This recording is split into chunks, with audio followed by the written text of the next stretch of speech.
ليه الترن بيست؟ في البداية أنا أحمد ودي قناة كوميكس جيمنج. أتمنى تدعمونا باللايك والاشتراك عشان ده فعلا بيساعد. إيه هي ألعاب الترن بيست؟ ده سؤال حقيقي لازم يتسأل. الخلايجة بيقولوها ألعاب تجني وتجك، وأغلب العرب عمرهم ما جربوها، ولكن الألعاب دي خدت شهرة كبيرة جدا في الغرب، وبيعتبروها من أفضل الألعاب اللي جربوها في حياتهم. وكان السؤال هنا بقى ليه فعلا ألعاب الترن بيست؟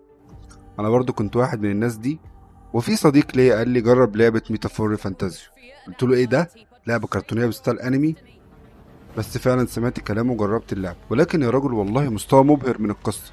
القصة أسطورية تتحكي قدامك بطريقة فخمة، ومن جمال الكومبات اللي مليان تفكير والعالم اللي مليان استكشاف مجزي جدا. لقيت نفسي لعبت 80 ساعة في ميتافور فانتازيو، لدرجة لما حد بيسألني مين هتاخد لعبة السنة سنة 2024 كنت بقول لهم بدون تفكير لعبة ميتافور فانتازيو. في اللحظة دي قررت إني لازم أدخل العالم الغريب ده اللي جديد عليا بالمرة، ولكن استمتعت بيه بشدة. وهنا بدأت رحلة البحث. اكسبيديشن 33. عايز تعرف معنى الكمال في الترن بيست؟ ولكن الكمال لله وحده طبعا، يبقى لازم تلعب اكسبيديشن 33.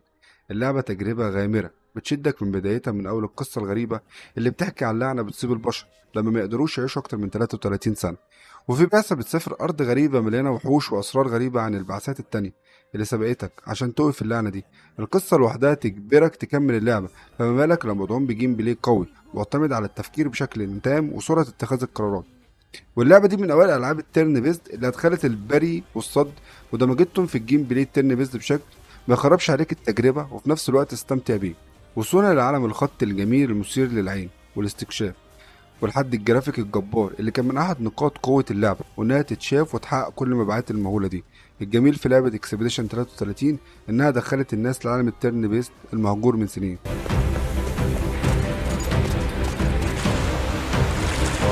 يا رجل، عالم البيكسل ارت والله اسطوري، مريح للعين والاعصاب، وكمان مليان افكار اسطوريه. بدايه من فكره اللعبه نفسها وبالمناسبه اللعبه من تطوير سكوير انكس، يعني هتلعب لعبه مسكوله من كل النواحي. فكره اللعبه جبار. بدايه انه متاح ليك 8 شخصيات مختلفين، ممكن تبدا باي واحده فيهم، ولما تبدا بشخصيه بتستكشف العالم عشان توصل للشخصيه التانية وتفتح قصتها. يعني بتلعب بدون ملل، لان كل شويه في افكار متجدده وقصص متجدده بافكار مختلفه. ولا عالم اللعبة الكبير الواسع المليان وحوش كلهم مختلفين عن بعض في استراتيجية قتالهم، ودمج طريقة التيرن بيست بشكل أسطوري في الجيم بلاي بذكاء. حتى أنيميشن القتال نفسه جميل جدا بشكل يخليك تدمن اللعبة. ولا الموسيقى المتنوعة اللي من كتر جمالها ممكن تفتح اللعبة وتسمع الموسيقى بس اللي فيها. ولا الشخصيات اللي بتقدم لك أداء صوتي ممتاز. هي لو مجربتش أوكتوباس ترافلر 2 فأنت فايتك كتير أوي يا صديقي. War. It's a strange thing, you know.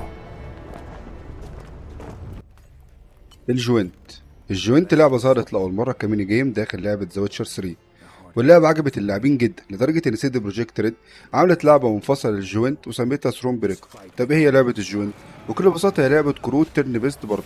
تبدأ معاك مجموعة مختلفة من الكروت، لكل كارت الخواص بتاعته، والخصم اللي قدامك معاه برضه كروت مختلفة بتقابلوا بعض. بس اللعبة كانت ممتعة جدا لأن أول مرة نشوف ميني جيم بالشكل ده وبالطريقة دي، ونتمنى حقيقي نشوف شكل متطور أكتر من الجوينت في ويتشر 4 إن شاء الله. انا دلوقتي ذكرت لك 3 العاب مختلفه ب3 اشكال مختلفه، عشان لو ذوقك ما عجبش واحده منهم. لو بتحب الستايل القديم الجي ار بي جي القديم هتحب جدا اوكتوباس ترافلر 2. اما لو بتحب الجرافيك الواقعي هتعجبك اكسبيديشن 33. اما لو بتحب العاب الكروت خش في الجوينت على طول. عرفت ليه بقى يا صديقي ليه العاب الترن بيست في حته تانية؟ شكرا للمتابعه، وما تنساش اللايك والسبسكرايب. سلام.